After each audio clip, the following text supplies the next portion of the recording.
терапийн дээр явж байгаа үед бид нар бас энэ асуудал дээр нухацтай хэлцэх. Тэр талаасаа би гişүүдээ ярьж байгааг зөв гэж бодож байна. Сайн ярилцъя. Зөвхөн ер нь бид нэг юм ойлгох хэрэгтэй. Бид нэг эдийн засгаас хараат байгаа шүү. Өнөөдөр экспортын орлогын 90 бараг 8% шахав болсон. Нэгэн эдийн засгаас хамааралтай. Тэрэн дотор ганцхан бүтээгдэхүүн 70%. 15 тэрбум доллар орж байгаа 9 тэрбум доллар нь ганцхан нүүрс. За нүүрсний үн нь бол яах вэ гэдэг асуудал. Төсвөө бид нар 3 дахь нэмсэн. 21 онд 11.80 5.80. Нүүрсний үн нь бол яах вэ? Төсвийн орлого байхгүй бол. Юугээрээ цалинжуулах вэ? Юугээрээ тэтгэрээ тавих вэ? Тэгэхээр нэг эдийн засгаас хамааралтай байна гэдгийн аюул энэ. Хэрвээ бид нар нүүрсний унах юм бол ангал руу орно. Өөр нөхөх юм байхгүй. Манай хөдөө аж ахуйн бүтээгдэхүүн бүгдийг шахаад нэгэн тэрбум доллар байхгүй юу? Манай яг үндсэн олж чадж байгаа юм бол нэгэн тэрбум доллар. Цаана яг алдчихсэн. Нэг 2-3 тэрбум доллар. Тэгэхээр бид нэр нүүрс унахад Аргентин болно. Тийм л учраас бид нар ер нь яаж нүүрс унвал амьд үлдэх юм бэ гэдгээ бодохгүй бол ангал руу явах гээд байна шүү дээ. Дан ганц нэг л хүнтэй харьцаад байна гэдэг чинь осолтой зүйл шүү. Нэг хэрэлдэх нэг өдөр гарна. Хаашаа харж өгөх үү? Нөгөө нөхрийгөө гомдоогоо явуулчих юм чинь. Тийм учраас бид нэр хараат байна гэдгийг бас нэг жоохон бодож явахгүй бол болохгүй шүү. Тэрийг ерөөсөө санаа зовхгүй. Хараат авах хэрэгтэй юм шиг бодоод ах юм. Бусдаас харин одоо хараат бас болчихгүй гэж айгаад идэг. Нэг нөхрөөсөө бол ерөөсөө айхгүй. Олон найз нөхдөд болохыг хүсэхгүй. Тийм учраас бид нар бас энэ нүүрсний үн, эдийн засгийн нэгдлийн хамаарлын тэрэ жоохон бодож явахгүй болохгүй. Бидэд ганцхан л 2-3 л боломж байна. Хөдөө аж ахуйг нэг чадна, аялал жуулчлалаар нэг хэдэн төгрөг олж чадна. Өөр юмор олж чадахгүй. Тийм учраас энэ том зах зээл рүү хөдөө аж ахуйгаар орох боломж байгаа бол ер нь эн чинь манай хөршрүүдл юм шүү дээ.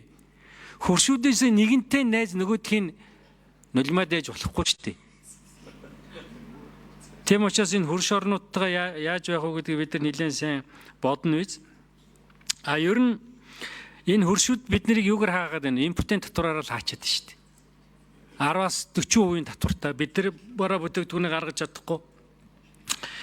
Энийгээ тэглээч гэж гуйжсэн үе манайханд би савхын идэл хөдөө аж ахуйн бүтээгдэхүүнүүдээ гаргая та нар тэгэлж өгөөч гэд бид л гуйжсэн шүү дээ. Тэгэхээр энэ боломж байна уу юу гэдгийг бас сайн тооцох хэрэгтэй. Би гишүүдийн бас тэр тооцоо судалгаа чинь дутуу байна гэдэг та бас санал нэг байна. Та нар нэг энэ дээр бүр нэг сайн бэлдээд энэ дээрээ ашигтай энэ дээрээ ашиггүй гэд 11 тэрбум доллароос авах гэж байгаа маа гэдэг чинь бүдэг бадаг зүйл байхгүй юу? Иннээс бидний авч чадах нь 300 сая байна, 200 сая доллар байна гэвэл өөр. Манайтай ээжлэхэн 3 сая хүнтэй хөдөө аж ахуйн урагва. Сүүгээрээ 700 сая бол сүүгээрээ шүү. Ноосороо 250 сая доллар болно. Манайх энэ хоёроор юу ч олохгүй. Энийг авах газар руу таана вэ гэдгийг бид нар бодох ёстой шүү дээ. Ноос доллар энэ маань хаан шингэх үү гэж хөрш орнуудаа давуулаад одоо явуулж чадна гэдэг бол одоо яах вэ? Хөрш орнуудтайгаа хаалттай бай гэж бодоод байгаа бол. Тийм учраас хэдүүлээ энэ дээрээ нэлээд сайн нухацтай байх нь зөв байж магадгүй. Тэр боломжуудаа сайн та хэд маань одоо гаргаж ирээд төрдөө итгэхгүйгээр хүнд итгэх юм бэ? Их сургуулийн хэдэн судлаачийн зөв төрөх буруу энэ эдийн засгийн хөгжлийн яам буруу гэж болохгүй шүү дээ. Төрдөө итгэхээс өөр хүнд итгэх юм. Бүх компани төлөөллийг бид нар оруулж ирч чадахгүй. Тийм учраас худалдаа ажлын танхимд итгэхээс өөр хүнд итгэх юм тэгээ компаниудыг 300 компаниг оруулж ирч чадахгүй шүү дээ.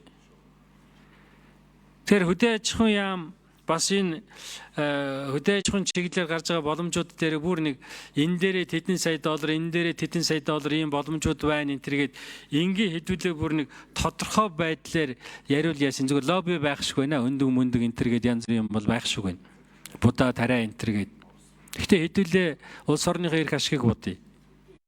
нэг эдийн засгийн хараат байж болохгүй шүү. Энийг одоо та нар маш сайн бодож явах хэрэгтэй.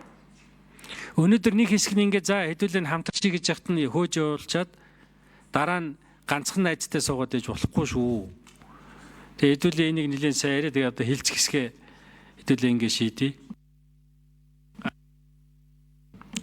Горийн санал уу? За горийн санал.